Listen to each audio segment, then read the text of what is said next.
What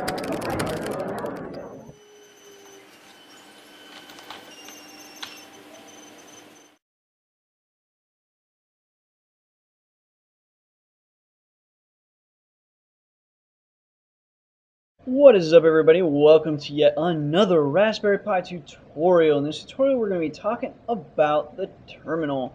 So the terminal is really important that you kind of use and get used to, because the Raspberry Pi is very powerful, and most of the things that you're going to use it for, or many of the things, eventually you'll be using your Raspberry Pi what's referred to as headless.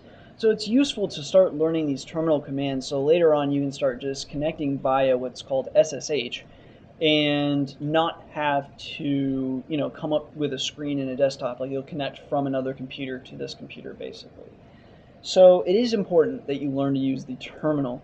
And just one of the things I find just beautiful about the Raspberry Pi is the fact that you can have a desktop. Like, it'll bring you to a desktop if you want that. And what's great is for people who aren't, as very comfortable with using the terminal and stuff, you can at least start in an area of familiarity, that you can kind of relate to this, and then slowly ease into losing your head, literally, and going headless. So with that, let's go ahead and hop in. So open up your terminal, and again, if you have not overclocked, my goodness, you definitely need to. This is so much better once you've overclocked. And let's see, let's just shape this nicely so it'll fit in our screen, and let's get started. So basically what the terminal is kind of like, if you know anything about your DOS prompt, it's kind of like that. And if you're comfortable with the DOS prompt, then really you just need to learn the new nomenclature and you'll be set. Otherwise, if you're not comfortable, then that's okay too. This video should help you a ton. Now from here, you can pretty much do everything that you can do on your desktop by yourself.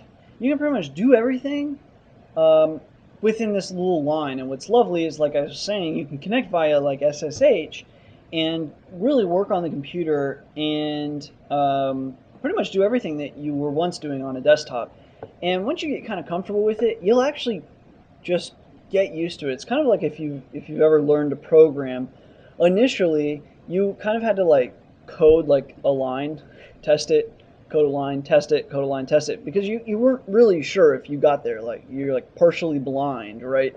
But then as you get used to it, you can start going pretty fast, and you just start seeing things differently, and you can kind of see it in your mind what you're doing. So so in a sense, you're kind of actually stepping back into really the old way that people were using computers, and then people like Steve Jobs were like, like, we should really use graphical user interfaces so everyone can use a computer. But anyway, enough about that. Let's start using this terminal. So the way you can kind of visualize the terminal immediately is what you see here, right? This is your current, well, this is your username right here. Currently we are Pi at Raspberry Pi. But this is your username. So currently it's your username. And then where are we? So what we can do, who am I? What we can do to find out where we are, just in case we want to see the full directory path, you can do pwd. And that tells us we're at /home/pi. That's where we reside right now.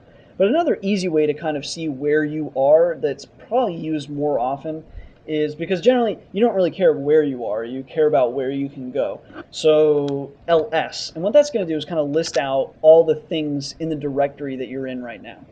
And so as we can see, we've got we have a document, or I mean a desktop documents, ocr.pi or ocr_pi.png. Anyway, and so on. You got Python, games, and Scratch. So the next thing that we can do is, if you want to dig a little further, you can do ls-la, oops, and you can list out all of the files, including hidden files. And the hidden files just have a dot in front of them.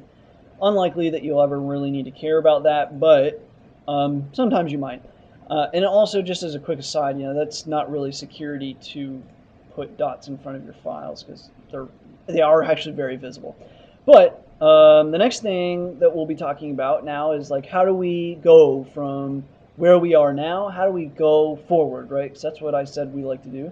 So the way that you can do that is using CD for change directory, and we'll go into the desktop. Make sure you uppercase desktop and all that, you know, the files and whatever you're doing.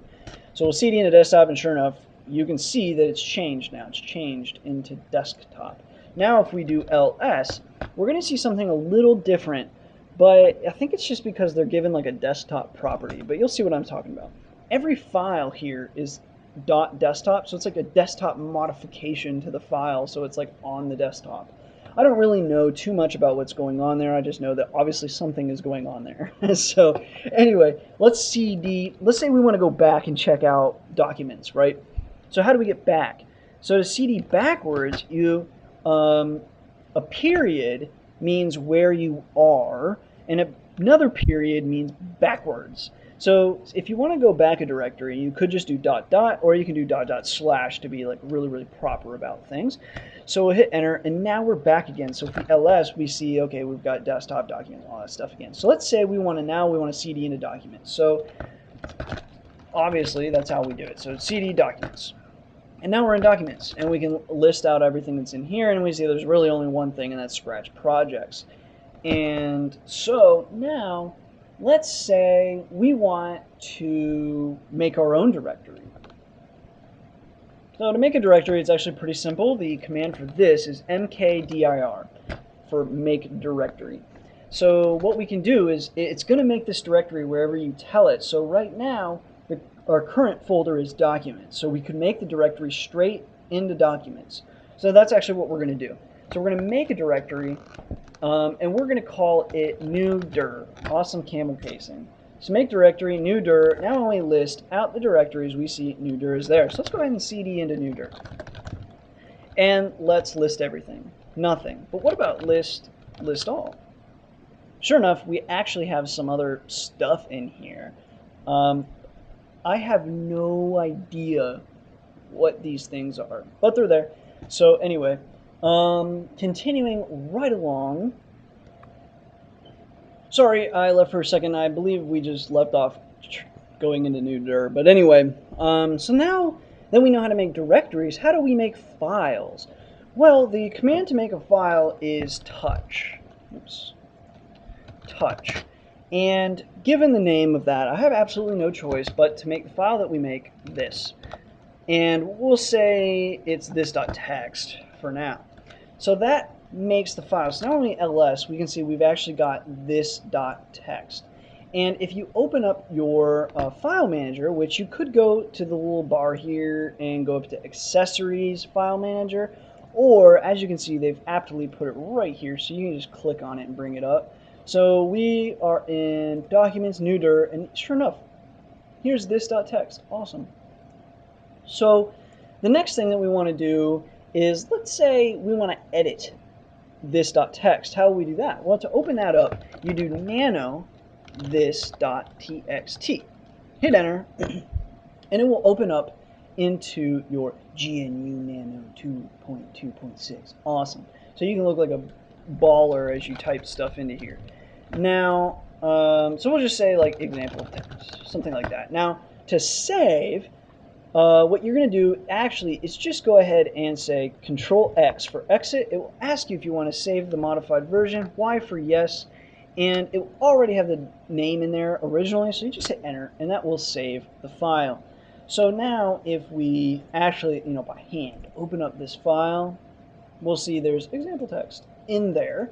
But also, since we're awesome people, we can now just re-nano into this.txt, and there is our example text already there, and we can exit out of that. So the next thing though is really, you'll probably stop using touch. You'll just stop touching things. You'll just stop using that, because actually what you'll do, like say you want to create, like the only few times I can think of, like if you want to make a directory, a lot of times that'll be empty. But when you make a file, generally you're going to go ahead and start putting contents into that file. So the next thing is actually, instead of using touch, why not, let's make a new file, and we'll say nano, and we're going to call it pyscript.py. So this obviously doesn't exist yet, right? This is our new directory. There's nothing in there called this. But what if we nano that anyways? Sure enough, here it is, and it actually already knows that we're in a Python setting. So because we're, you can see with the little fancy colors. So we can start defining stuff, define main, print, sub. And then we'll go ahead and run a main. Wow. So now we can just go ahead and I guess we'll exit. Yes, we'll keep the name, and so on. So that's how you make files and directories. Now, what if you want to maybe move the file? Like right now, it is in our new directory. What if we're like, nah, let's move this to documents, right? So how do we move the file? Well, it's actually really quite simple to move it into documents. So the move is just like CD, only you're going to specify what you're moving. So to move a file, you'll say move, and what do we want to move? We want to move pyscript.py. And where do we want to move it? Just back a directory, let's say. So now that we've done that, we can open up new directory, and now we see we only have this.txt. Our Python script has left us. But if we go back, we can see, oh, there's Python again. Awesome. So it has not totally left us. It just moved directories as we wanted it to. But now, what if we want it here, but we also want it in the new directory? How do we do that? Well, the next thing we want to do is just copy the file. So now we could say copy, and I'm trying to decide if I want to do what I'm thinking of doing or not. Well, move and copy are basically the same thing. So if you were in, or at least the syntax for it. So right now, pyscript.py moved back a directory, right? It's not in new directory, it's in documents, right? So if we cd back and list out, we can see there's pyscript.py. But what if you're in a directory and you want to copy a thing out? So we're kind of doing two things at once, so please bear with me. But let's cd back into a new directory. And now let's do copy, cp. What do we want to copy? We want to copy the file that's back a directory called pyscript.py. Where do we want to copy it? If you recall back to the beginning of the tutorial, I said a single period is where you are now.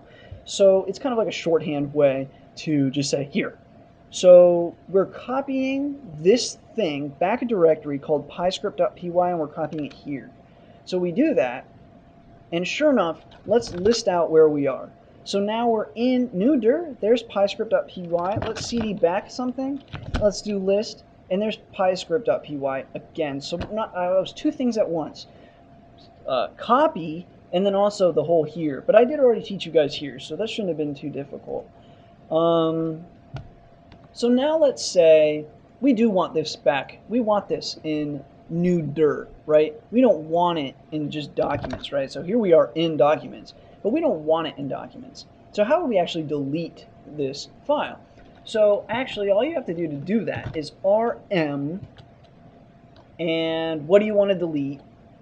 pyscript.py. Now, if you entered that command, it will work. So we can enter it, and now we can ls.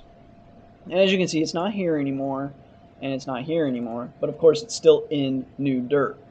But generally, kind of the best, well, there's two things to learn from this. One is, first of all, there was no like, are you sure you want to delete it?